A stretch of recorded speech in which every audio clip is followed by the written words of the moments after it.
vieste ao homem, oferta.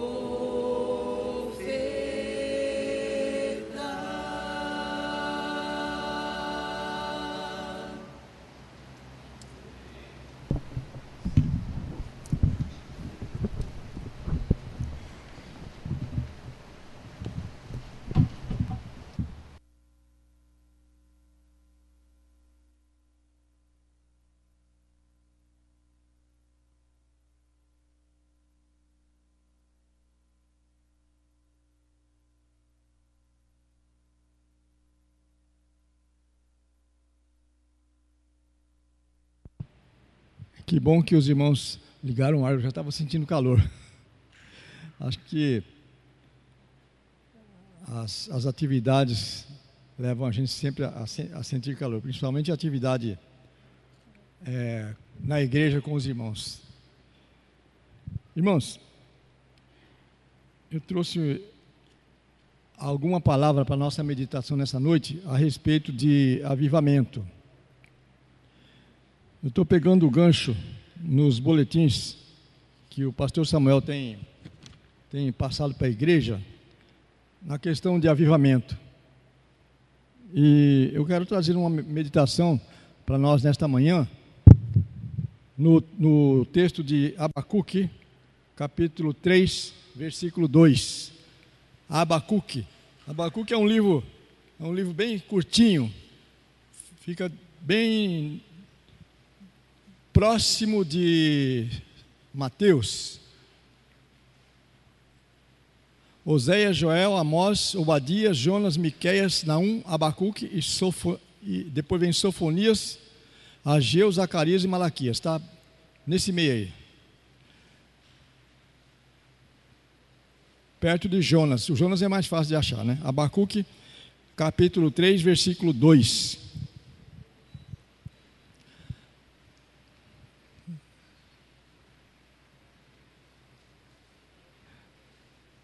São textos que a gente quase não lê na Bíblia, fica bem escondidinho lá, são os profetas menores. Para quem não sabe, os profetas menores são 12.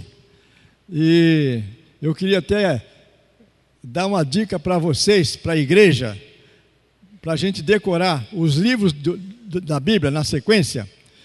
Não sei, os mais antigos devem se lembrar.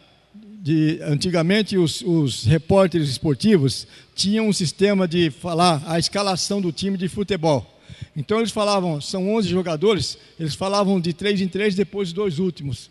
Então, na memorização dos profetas menores da Bíblia, que o texto, a parte mais difícil que eu acho que tem para se memorizar, você, quem é mais antigo, se lembre da escalação de futebol e diz assim, o time é o time dos profetas menores: Oséias, Joel, Amós, Naum, Abacuque, Sofonias, Ageu, Zacarias e Malaquias. Pronto, já está memorizado. Tá bom? Amém? Facinho de memorizar isso aí. É só lembrar, que os mais antigos vão se lembrar com facilidade disso aí. Na faculdade eu tenho um pouco de dificuldade para memorizar, mas quando memoriza, aí não esquece mais. Então na faculdade, enquanto a gente estava estudando, eu tive que colocar as letras do primeiro nome de cada um deles, assim, em uma coluna, para eu poder me lembrar. Então, quando chegava na hora de lembrar aquilo, eu ia na primeira letra do nome deles, ficava fácil de memorizar. Igualmente, outras coisas da Bíblia que a gente precisa memorizar, nós temos que associar alguma coisa para poder aquilo ficar bem gravado na memória. Mas o texto de Abacuque, capítulo 3, versículo 2, é um texto curto, e ele diz: tenho ouvido, ó Senhor, as tuas declarações, e me sinto alarmado. Aviva a tua obra, ó Senhor, no decorrer dos anos, faze-a conhecida. Aviva a tua obra, ó Senhor, no decorrer dos anos, faze-a conhecida. E o tema desta manhã, que a gente trouxe para a igreja, é exatamente sobre avivamento. Pegando o tema da igreja, que está neste ano envolvida com o tema de avivamento, eu quero trazer alguma reflexão para a igreja, compartilhar com vocês reflexões que eu tenho feito nestes últimos dias, né? Considerando o tema proposto para este ano de 2013, é que a gente está fazendo essa reflexão no dia de hoje. E surge em nós uma interrogação: qual o padrão de avivamento?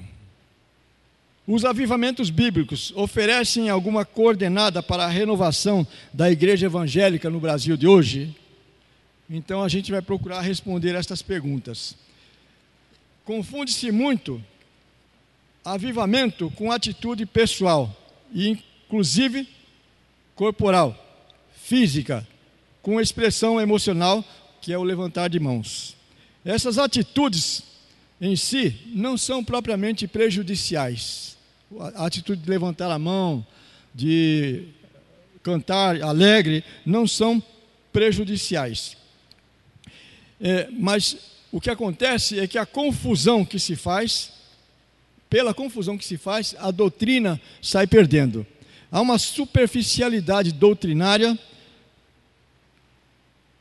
que muito grande, porque se dá ênfase excessiva ao louvor, a sermões eletrizantes, a práticas pentecostais, quando o avivamento é tão somente uma consciência clara e profunda da vontade de Deus. E essa vontade de Deus é doutrinária. E uma disposição plena de obediência. A obediência é prática.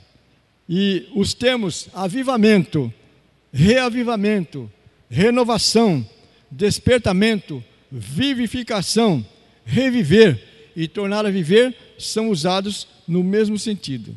O Salmo 85, versículo 6 diz: porventura não tornarás a vivificar-nos, para que em ti se regozije o teu povo? O significado literal da expressão hebraica vivificar-nos é causa-nos viver, onde se reconhece que a vitalidade espiritual depende inteiramente de Deus.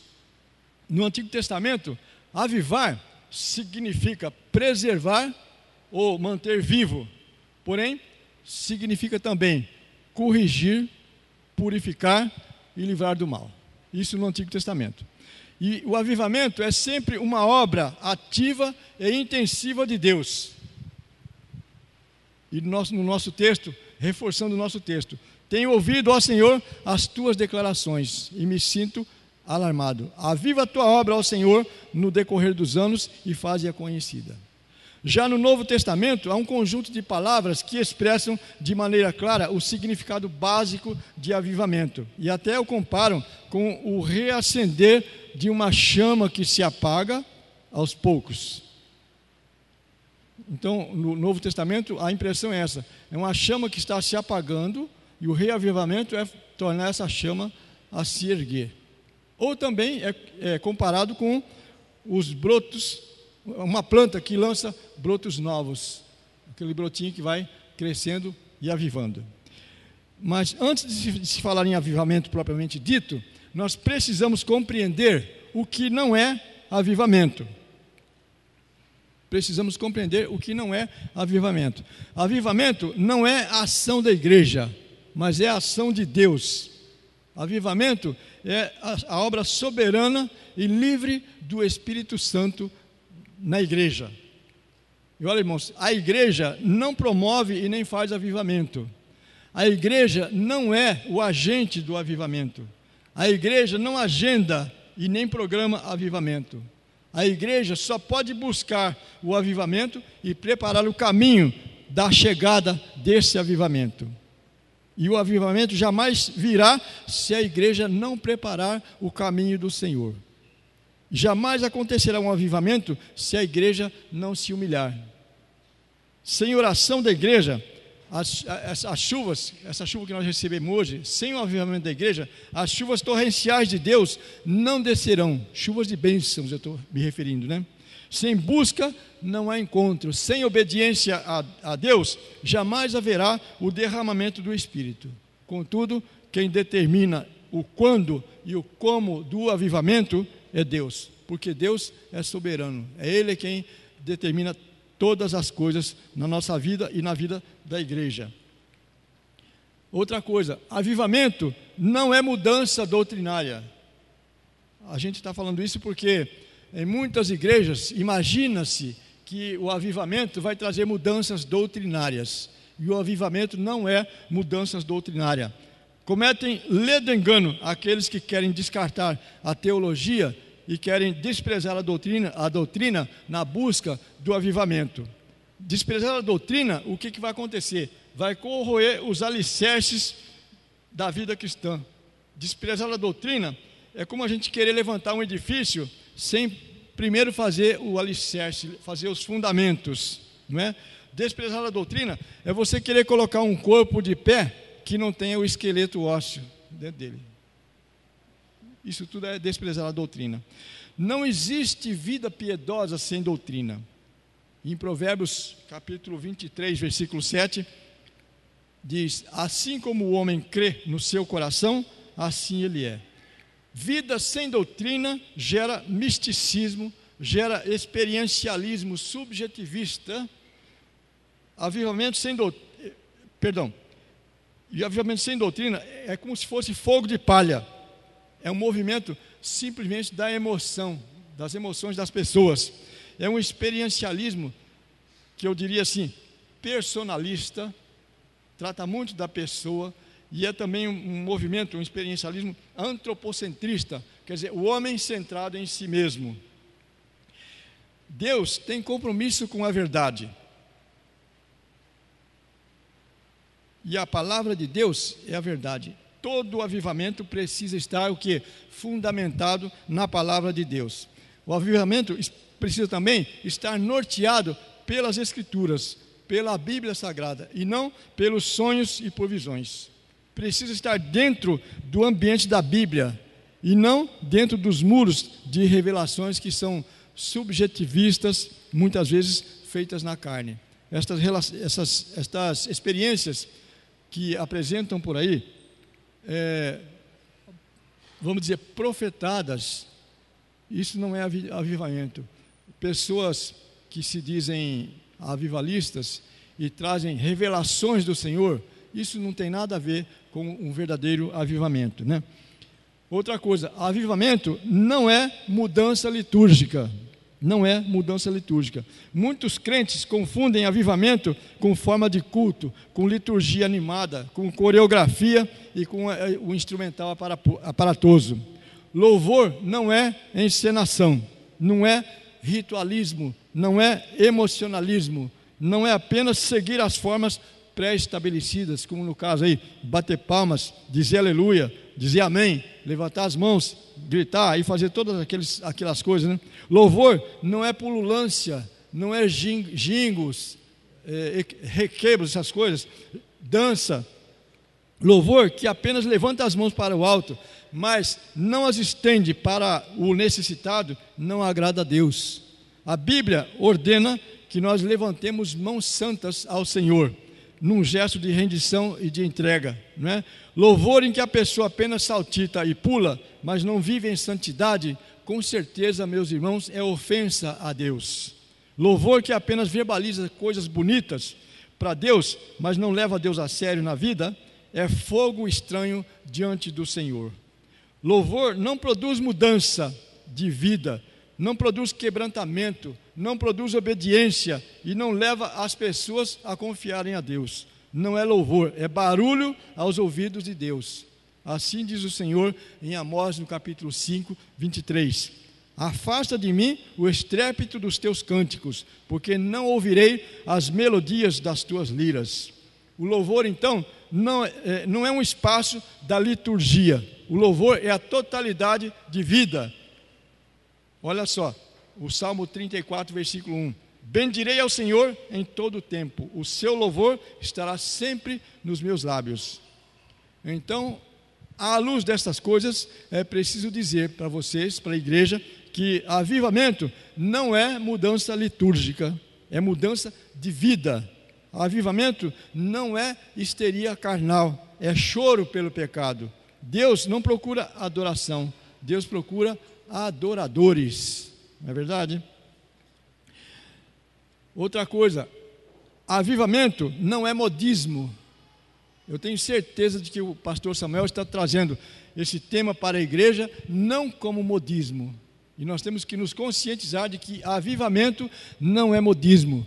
Os batistas, nós os batistas, somos tidos por celebrarmos um culto frio. Mas na realidade o nosso culto não é frio. O nosso culto é bem orientado e nutrido pelo Espírito Santo. Porque interpreta-se fora o avivamento muito diferente daquilo que nós conhecemos. Então o avivamento vai ser o quê? Um fervor no nosso coração, a nossa entrega total da vida, dos nossos propósitos, de tudo aquilo que está relacionado em nós, a nossa entrega total a Deus, né? Muitos crentes, por desconhecimento, se posicionam contra o avivamento, porque acham que ele é mais uma nova onda da igreja. Acham que avivamento é uma coqueluche moderna, que é uma inovação sem nenhum respaldo bíblico e histórico. Nós sabemos que a coisa não é assim, né? Certamente, aqueles que assim pensam, que esta é uma verdade incontestável, é só olhar para os grandes despertamentos da época de Ezequias, de Josias, de Neemias. É só ver o grande avivamento em Jerusalém, em Samaria, em Antioquia da Síria, em Éfeso. É só ver o que Deus fez na reforma na Alemanha no século XVI, na Inglaterra no século XVIII e em outros grandes avivamentos da história. Certamente, avivamento não é uma onda, não é um modismo. O avivamento possui firmes lastros históricos. Se você for ver a história da igreja, você vai constatar a quantidade enorme de avivamentos que aconteceram ao longo dos séculos. O avivamento é a nossa história, aliás, a nossa herança, é o nosso legado e deve continuar sendo a nossa aspiração e a nossa busca constante. Às vezes eu me preocupo com o avivamento, porque sempre que vem um avivamento genuíno, junto com o avivamento vem perseguições, vem castigos, vem muitas coisas, muito sofrimento para o povo de Deus. Se você for ler na história dos avivamentos que aconteceram, muita gente morreu, muita gente foi queimada, muita gente foi sacrificada, muita gente perdeu sua família, seus bens por causa do avivamento. Então o avivamento ele traz alegria, mas traz também um pouco de preocupação. Mas igreja, se avivamento não é um programa agendado pela igreja, se o avivamento não é mudança doutrinária, se o avivamento não é mudança litúrgica e não é modismo, então o que é avivamento? Existe um padrão bíblico para avivamento? O avivamento nós encontramos dois sentidos, o sentido estrito e o sentido amplo. No sentido estrito, acontece unicamente no meio do povo de Deus, quando o Espírito Santo realiza uma obra incomum. Então, o avivamento não vai acontecer no mundo, vai acontecer entre o povo de Deus, na igreja, porque nós somos o povo de Deus, nós somos escolhidos por Deus, nós somos separados por Deus. E avivamento tem que ser entre nós. Quando a coisa está muito assim para baixo, vem um avivamento para que o povo de Deus se renove, crie vida nova, não é? O Espírito Santo, então, nesse caso, ele renova, o Espírito Santo reaviva e desperta a igreja que está sonolenta. O Espírito Santo promove também a revitalização onde já existe vida, porque nós já temos vida. Quem não está com Cristo, nós consideramos que está morto. A Bíblia diz que antes nós éramos mortos nos nossos delitos e pecados, mas Cristo nos deu vida. Só que nós ficamos, muitas vezes o crente fica meio amortecido. Então o Espírito Santo promove a revitalização onde já existe vida. Portanto, no sentido estrito, o avivamento primeiramente é uma revivificação, um revigoramento, um despertamento de membros da igreja que se acham letárgicos. Sabe o que é letargia? Letargia é um estado de dormência, em que a pessoa perde a noção de tudo, fica como se estivesse anestesiado. Essa é a letargia. Então, quando a igreja, os membros da igreja estão no estado letárgico, o Espírito Santo traz o avivamento. Quando o crente está dormente, quando o crente está assim, vamos dizer, quase moribundo, o Espírito Santo vem para trazer um avivamento. E esse impacto da obra do Espírito Santo, do Espírito de Deus, na vida da igreja, vai trazer resultados, como, por exemplo, senso inequívoco da presença de Deus, oração fervorosa e louvor sincero, convicção de pecado na vida das pessoas, desejo de profunda santidade de vida. Agora, no sentido amplo, tanto a igreja como a sociedade são beneficiadas pelo avivamento. Por quê? Porque através do avivamento a igreja vai alcançar aqueles que estão mortos pelo pecado e vai trazê-los para dentro da igreja, né?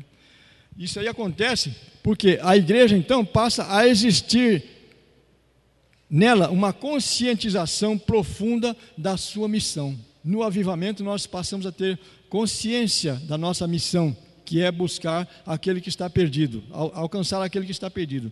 A igreja passa a viver a missão para a qual ela foi chamada. A sociedade não cristã vai se voltar para Deus em resposta ao chamado do Evangelho. Nesse sentido, então, igreja, o avivamento extravasa os limites da membresia da igreja e vai causar impacto em toda a comunidade onde ela está inserida. E eu pergunto ainda, qual o padrão de avivamento? Qual o padrão de avivamento? Em primeiro lugar, o padrão de avivamento é a Bíblia. Por que é a Bíblia?